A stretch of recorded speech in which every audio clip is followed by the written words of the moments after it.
नमस्कार दोस्तों, स्वागत है आपका हमारे चैनल में डरावनी कहानी का संग्रह। तो आज की कहानी है मौत का बुलावा। आज मैं आपको अपने मित्र नीलेश की बहन नीलिमा और उसकी साली नीतू की आप बीती आप लोगों को बताना चाहता हूँ। कुछ दिनों पहले नीलेश ने मुझे बताया था कि उसकी बहन की मौत हो गई है।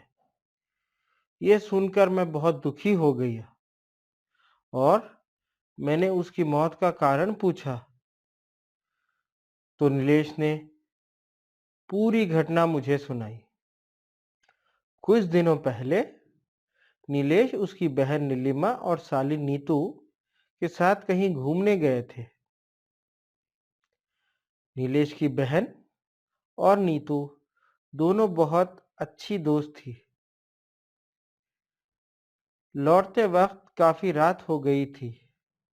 रास्ते में उसकी बहन की तबीयत खराब हो गई थी। उसे काफी ठंड लग रही थी। हमारा घर अभी भी 100 किलोमीटर दूर था और रास्ते में कोई भी रुकने की जगह नहीं मिल रही थी।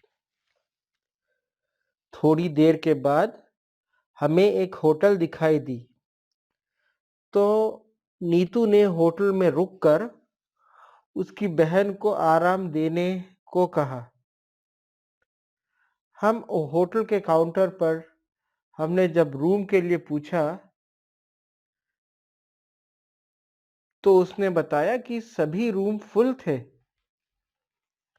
क्योंकि उस रास्ते पर केवल वो एक ढंग की होटल थी। लेकिन तभी होटल के मैनेजर ने बताया कि एक रूम खाली था, रूम नंबर 13। हमने उस समय अंधविश्वासी वाली बातों को ना सोचकर रूम ले लिया। जैसे कि आप लोग जानते हैं कि रूम नंबर 13 को अशुभ माना जाता है और कई होटलों में इस नंबर का कोई रूम नहीं होता है। लेकिन ये होटल कई साल पुराना था। जैसे ही वो तीनों उस रूम में गए तो उन्हें नेगेटिव एनर्जी महसूस हुई। उस रूम की कंडीशन तो ठीक ठाक थी, लेकिन ऐसा लग रहा था जैसे बरसों से यहाँ कोई रहने नहीं आया है। उन्होंने कुछ ज्यादा नहीं सोचा। अब वो अपनी बहन नीलिमा के लिए काउंटर से पेन किलर लेने को गया। काउंटर से टैबलेट लेकर जैसे ही रूम में आया तो देखा कि उसकी बहन बालकनी में खड़ी बातें कर रही थी। नीलेश ने सोचा नीतू और उसकी बहन दोनों बालकनी में बातें कर रही हैं। लेकिन जैसे ही उसके पास गया तो उसकी बहन के अलावा कोई नहीं था। नीलेश ने उसकी बहन से पूछा कि तुम किससे बातें कर रही थी? तो उसने सिर्फ सर हिलाकर मना कर दिया। तभी नीतू वॉशरूम से आई। नीलेश घबरा गया कि अगर नीतू वॉशरूम में थी तो नीलिमा किससे बात कर रही थी। नीलेश ने नीलिमा को टैबलेट दी और सो जाने को कहा। अब नीतू और नीलिमा दोनों बेड पर सो गए और नीलेश सोफे पर सो गया। सुबह जब क्लीनर कमरे में सफाई के लिए आया तो दरवाजा खुला था और वो जब अंदर आया तो देखा कि कमरे में खून ही खून था और नीलिमा मर चुकी थी। क्लीनर जोर से चिल्लाया तो मेरी नींद खुल गई और देखा कि नीलिमा की मौत हो चुकी थी और नीतू बेहोश हो गई थी। नीलेश जोर जोर से रोने लगा और मैनेजर को बुलाया। मैनेजर ने तुरंत एम्बुलेंस को बुलाया और दोनों को अस्पताल ले गए। नीलिमा तो मर चुकी थी, लेकिन नीतू को थोड़ी देर में होश आ गया। जैसे ही नीतू को होश आया तो उसने पीछे उसकी बहन की आत्मा थी जो उससे बोल रही थी, तूने मुझे मार दिया। ये कहकर वो गायब हो गई। नीलिमा काफी बुरी तरह डर गई। अब नीलेश ने नीतू से सारी घटना पूछी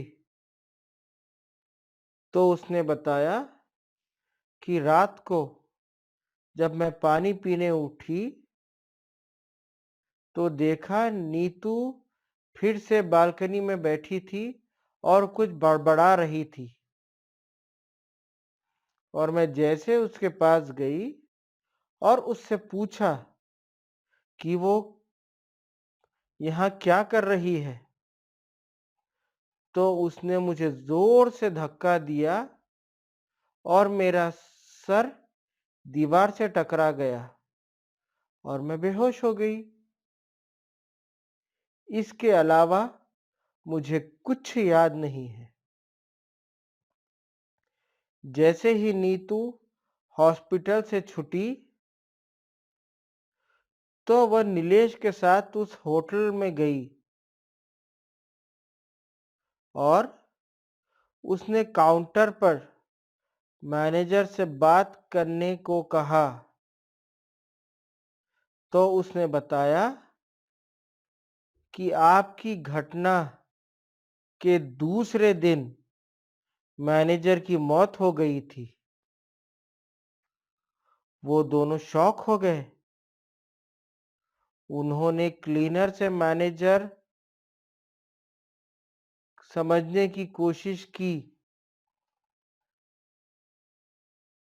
तो उसने बताया कि आप जिस रूम में रुके थे वो प्रेत बाधित था और रात में वहां कोई नहीं रुकता, लेकिन मैनेजर ने पैसों के चक्कर में रूम आपको दे दिया।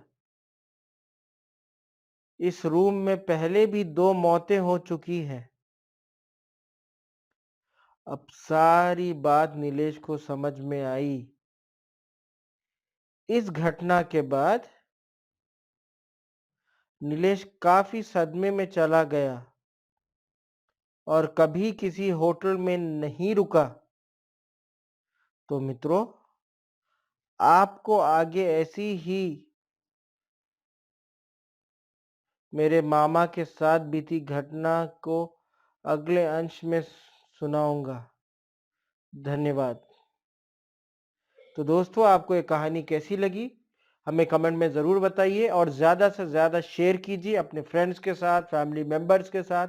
हम रेगुलर आते रहेंगे नई कहानियाँ लेके। तो हमारे चैनल को अगर आपने अभी तक सब्सक्राइब नहीं किया है तो उसको तुरंत सब्सक्राइब कर लीजिए और बेल नोटिफिकेशन बटन ज़रूर दबाइए। चैनल स्टोरी को लाइक कीजिए और ज़्यादा से ज़्यादा शेयर कीजिए। आपसे मिलेंगे हम अगली कहानी में। धन्यवाद। Thank you very much.